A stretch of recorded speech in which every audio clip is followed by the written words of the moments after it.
Good morning guys, Team Biyahe ni Ray. Papunta ngayon sa Aritao, Nueva Vizcaya para umakyat ng bundok. Andito na tayo sa meetup natin para antayin ang mga guests natin from Manila. Siyempre, ang driver natin ay si Papa Raf Castro at ang coordinator natin ay si Darl. At eto na nga sila guys, dumating na sa wakas at napaaga ang dating nila. Kaya, let's go Nueva Vizcaya. At eto na guys, nasa jump off na tayo ng alas 4 ng umaga at nagre-ready na tayo. Mag-briefing muna tayo sa mga hikers nating guest bago tayo umakyat at mag-start ng trek.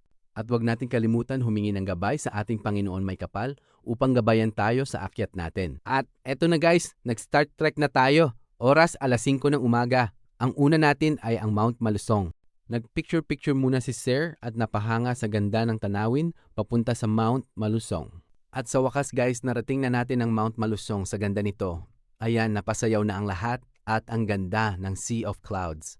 Thank you, Papa God. At eto na guys, papunta na tayo sa second peak, ang Mount Mahilot. Kung makikita nyo ang ganda at ang solid, di ba?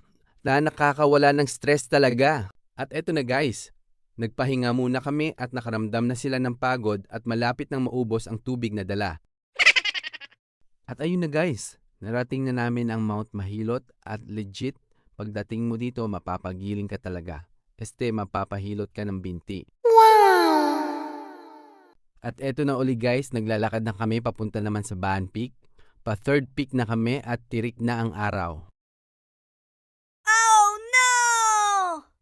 At eto na guys, nasa punto na pagod na talaga sila. Kaya na mahinga muna uli kami sa Gadli.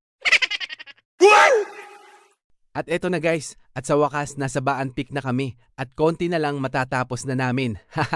Pero bago kami bumaba guys, ay kailangan muna namin matapos ang pang-TikTok namin dahil gutom na talaga at pagod na kami. At eto na uli guys, yung last part kung saan tapos na sana pero pinahirapan ka pa uli. Agoy, budol talaga si Sir Ray. At eto na nga guys, halos kompleto na tayo at sa wakas, makakain na tayo. Yehey! At eto na nga guys, nagbibigay na tayo ng pagkain sa mga hikers natin na gutom at pagod na talaga. Galit-galit muna tayo guys, after natin kumain ay tutungo pa tayo sa Imugan Falls para sa side trip natin at makaligo tayo doon bago umuwi ng Manila.